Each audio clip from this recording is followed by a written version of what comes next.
Hi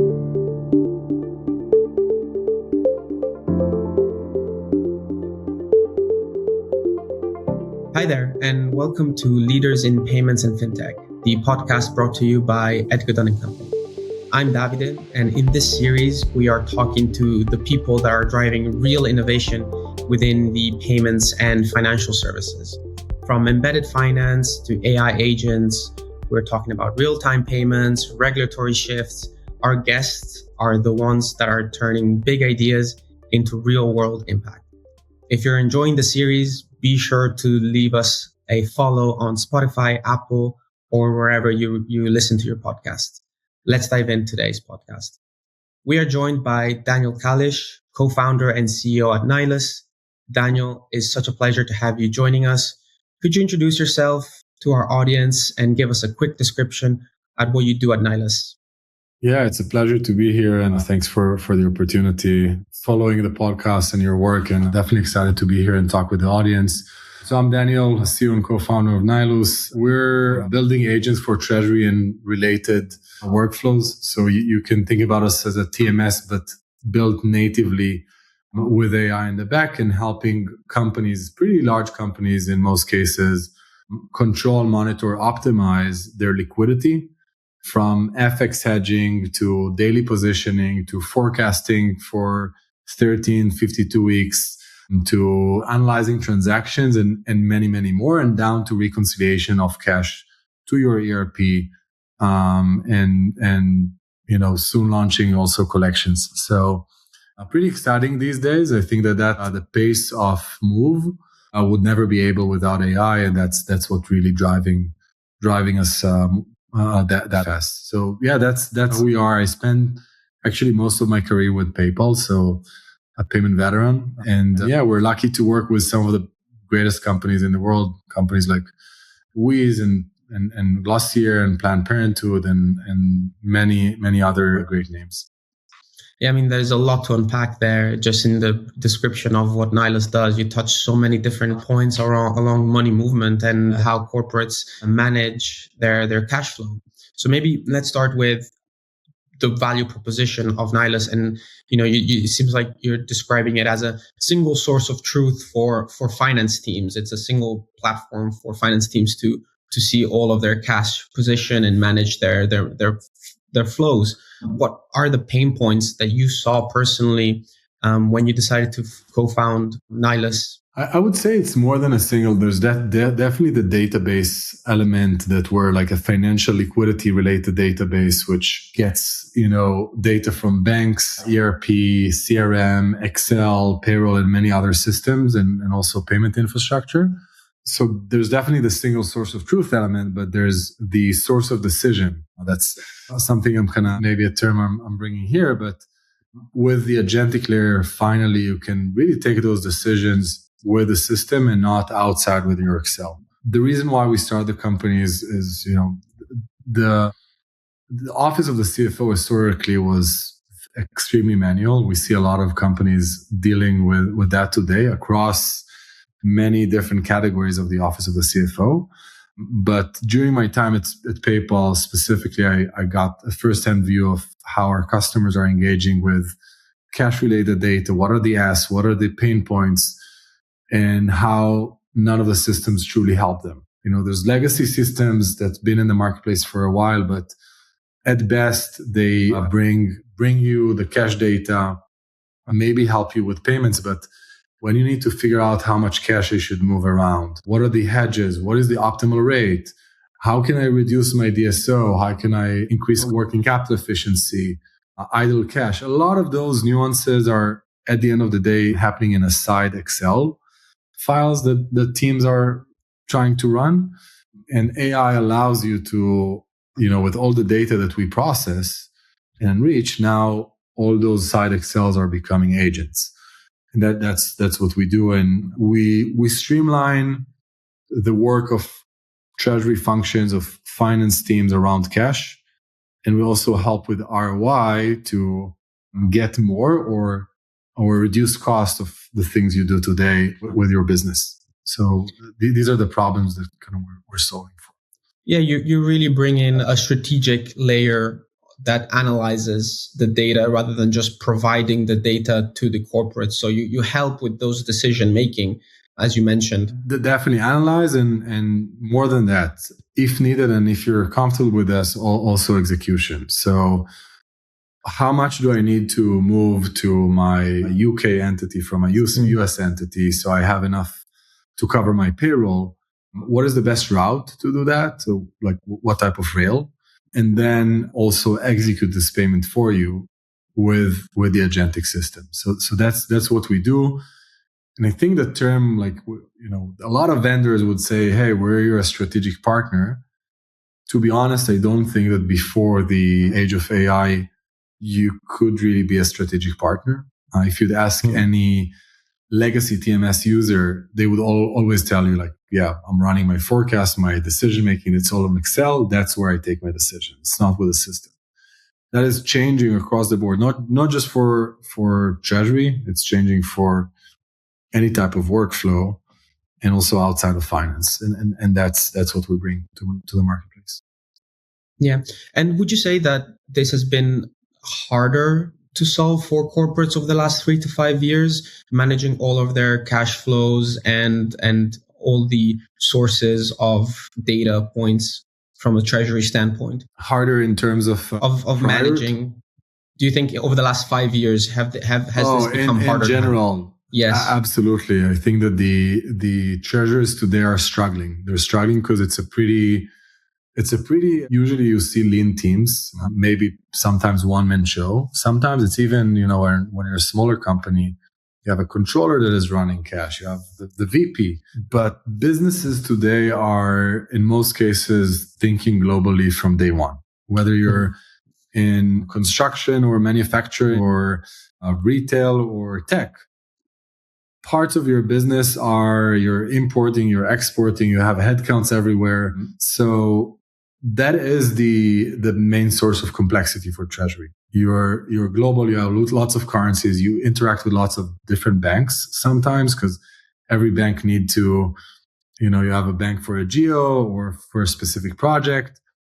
And so businesses are more complex, but this still is a pretty lean team. So definitely. And then banks are falling apart. Currency fluctuates. There's a lot of price wars these days. So I completely couldn't agree more than about that. Yeah. And so when you talk to treasury teams, VPs or CFOs, when is it that they see Nilus and say, yes, this is exactly the solution that we were looking for that would help us to streamline our operations and get more insights in shorter amount of time? Yeah. So I think that when you think about it, every company needs a strong cash management, whether you're a small SMB or you're, the top corporate in the world. But I think that there are different use cases, but mostly when we sell directly to customer, we also sell through partners. But when we sell directly, we love to work with businesses that have a significant operation. They usually work with a few banks. They have different entities. They might be global, right? So that's when you have a complexity and you truly need to, okay, I really want to optimize, how I work with my cash. It could be a company that raise a lot of funds and they need to go and invest, and we can also help them figure out their investment structure and the rates and yield and so forth. But it could also be a company that is very tight on margins and, they are using a revolver and they might need to call the revolver to fund their operations. So a pretty wide variety across industries, but we love to work with companies that there's complexity there, Yeah. And for those companies, they use us daily, right? That's a daily usage of the platform. Who do you think is introducing that complexity? Is it the regulators? Is it banks? Is it coming from all the FX complexities? Is it integrating with all the different ERPs and the software tools that nowadays companies are using on a day-to-day basis to run their businesses? Where do you think that is becoming harder to manage the cash? Yeah. I think that as a large business, you have lots of different systems. You don't have one system. Each system, handles things in a specific way. And the first, problem is that as an individual, if you're not working with a system, you need to go and manually grab all those items and figure out what to do. So there's a lot of data points, and then you also need to execute payments and execute financial instruments. That's the core of the problem. A lot of things are changing. It's always not just the ERP and the banks. There's other systems. You might have an Excel that you're getting from the FP&A. Yeah. And CRM and payroll and so on and so forth. So this is the key for why you actually need Nilus and use it for your daily basis workflow. I wouldn't say it's like great for someone who's, it's a small freelancer, a sole practitioner or a very small SMB. You have one bank usually, and you can still do that with your Excel.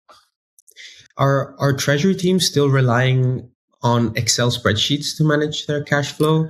Or are they mostly using TMS by now, even if they're still legacy systems? So 95% of the legacy TMS users would still use forecast out of their TMS. So they would use Excel to forecast because the legacy TMS can't really provide the flexibility you need and the ease of use to work and figure out how to manage cash. People don't necessarily understand how complex a forecasting process can get. And there's a lot of changes. So when you work with, and I'm sure you and the audience we've been all working with some of those legacy softwares, outside of treasury. It's hard. You can't really, just the UI element is broken. And sometimes you even need a system integrator to set up things for you. So yeah, that's so you have like this people who are using TMS, but they're still not running their forecasts or workflows with a TMS. And then you have a huge part of the marketplace. Most mid-market companies could never get a TMS because it was so complex to implement. It took a year long to implement in many cases, and it was extremely expensive. So I would say most of the marketplace is still not using a TMS or not using it in the proper way. Yeah, you mentioned forecasting in TMS, and I know that Nilus has a forecasting solution. How are you seeing forecasting changing with all this real-time data availability and the use of AI to help companies really have a tailored framework to forecasting for their business? Yeah, so we're taking a unique approach in the market. I think that historically companies tried to say, hey, give me your last year of data and let's spin out a model for you, a very complex model, and let's, inject the numbers for you across the board. I don't think that you can achieve any greatness or any good success with that. And, companies failed doing so for many, many years. What we're doing is we're working with specific agents that can help you with build your forecast, fine tune it, stress test your forecast, and get to a really optimal point with the agents that are running for you. It's not just one forecast agent, but it's a bunch of agents that are working together, assisted by the user. And that really helps get the right modeling and the accurate decision or data set. And you're doing this real time, using real-time data that is coming from the Nilus platform. Are you seeing banks? We're using it with data that comes from the banks, the ERP, all those adjacent systems into the Nilus platform, and then applying AI on top of that. Yeah. Are you seeing a shift in how data is being used from being fundamentally batch-based to now being real-time based? I would say that, let's talk about the real-time. There's especially banks, not all banks would, even if you have an API, some of them would not expose data in real time. So the most standard way of getting bank data is actually prior day, like end of day statements. Then you can get the bank to support you in an intraday setup. And then sometimes when you have like a great API, you can actually get the live stream data. But it's not working for all of the banks. And to be frank, I don't necessarily think that live data is the key factor for treasury or decision making. You need a daily data.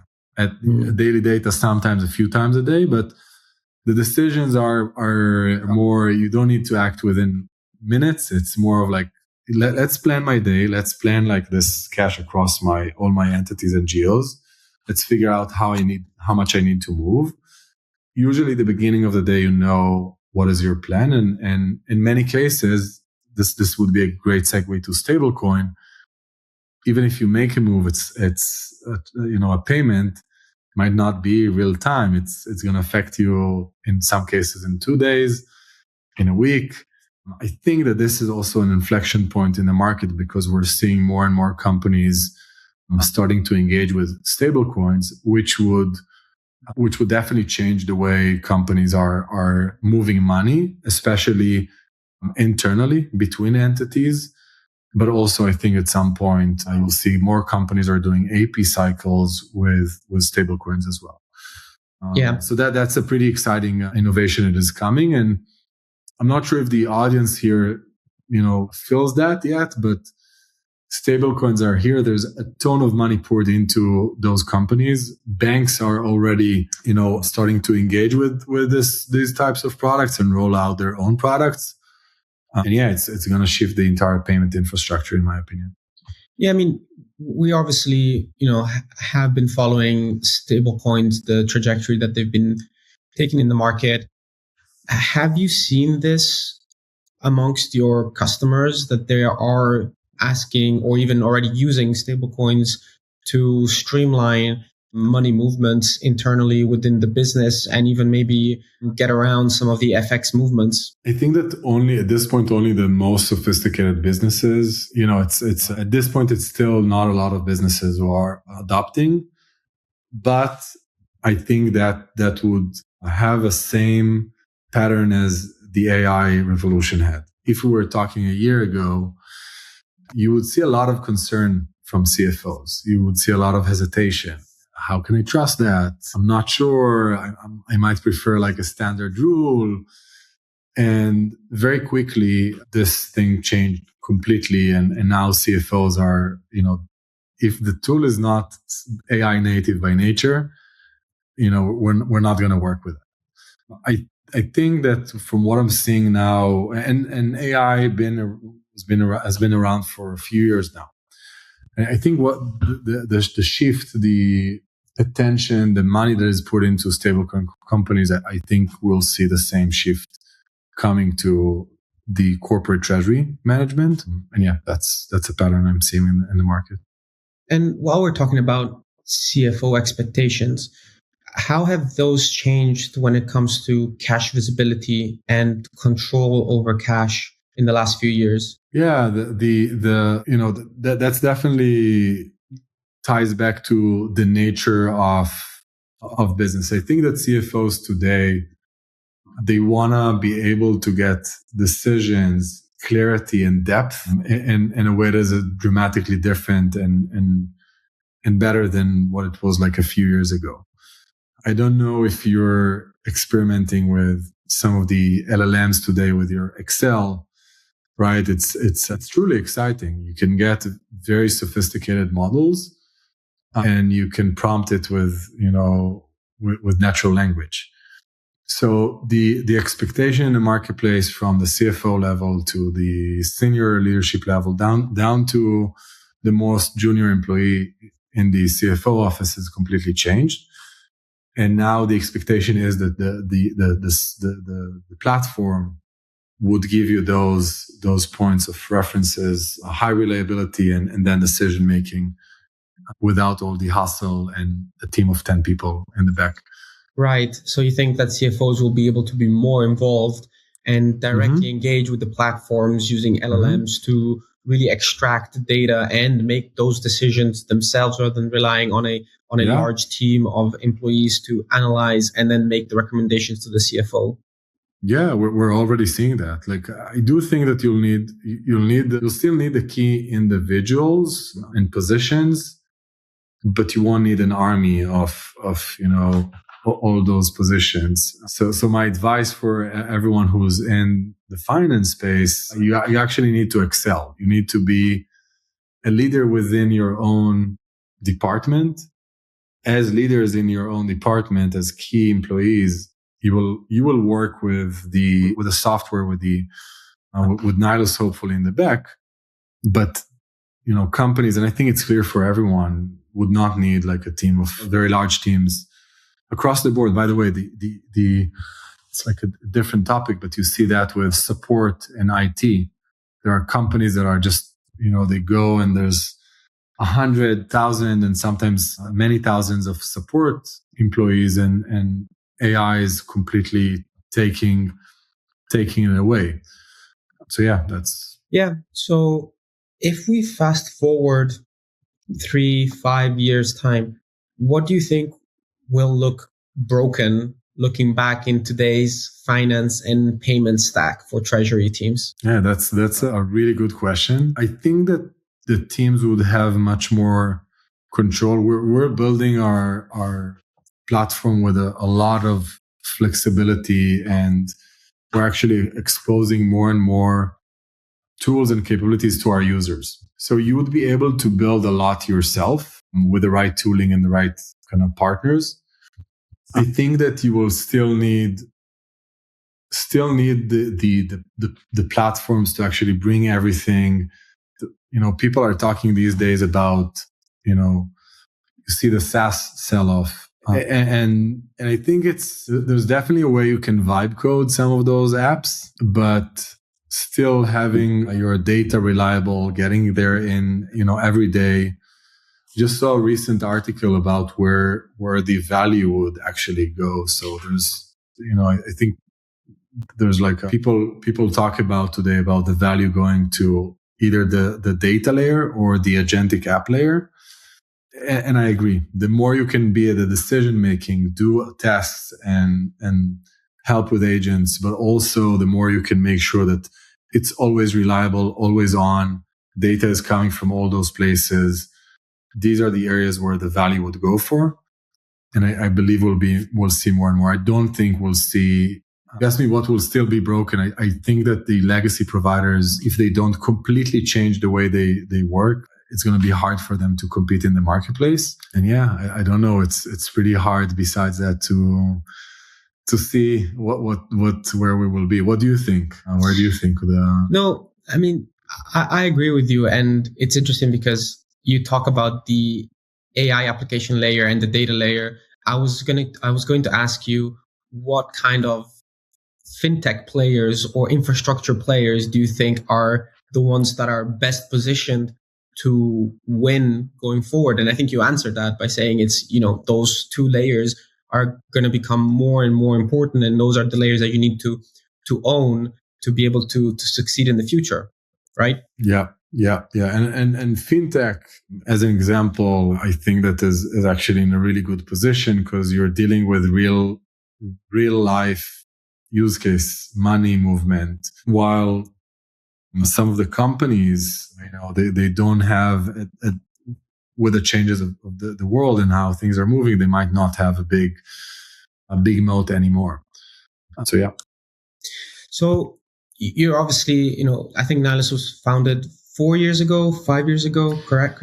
Very, very soon we're closing on 4 years. 4 years. Yeah, so, very soon. No, not yet. So you're not even 4 years old. Yeah. So for fintech founders like yourself that are building in the payments and fintech space today, what's one thing that you think they need to get right to be successful? Yeah. I think that today it's clear for everyone, but if you're not, first of all, like basic, like first principles, you need to understand your clients, you need to understand their workflows. Definitely the engineering layer, the system needs to work great. But my advice is, be obsessed with your user, make sure you're deeply engaged with their workflow, and then also make sure you're AI native. Like anyone that is still not working AI native, and by the way, it's not only how the product works, but it also means how internally, your team works. For example, even our legal team, our HR, they're using AI in the back.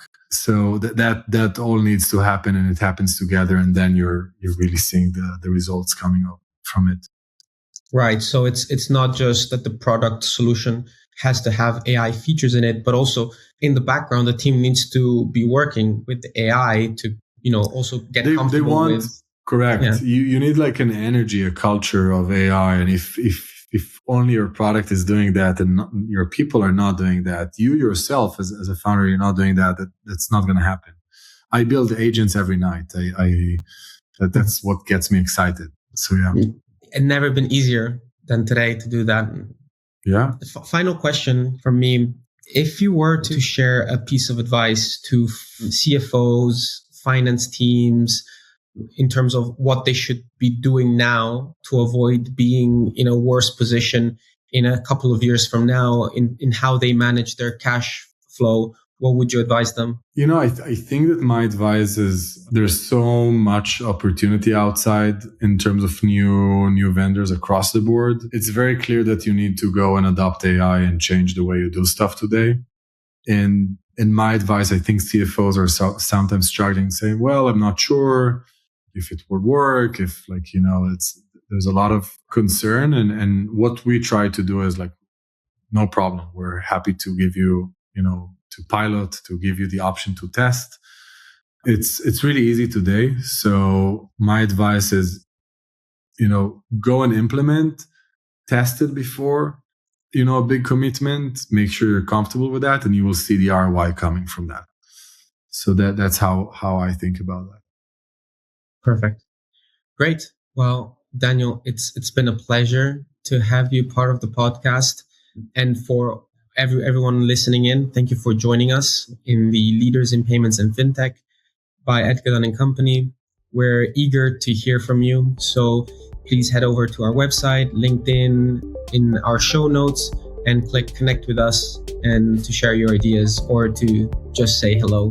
If you enjoyed today's podcast, please hit a follow, subscribe wherever you watch, and there's plenty more great conversations coming your way. If you have any questions for Daniel, please feel free to also let us know that, and we'll be more than happy to put you in touch with Daniel. Or if you're interested in learning more about Nilus, happy to do so as well.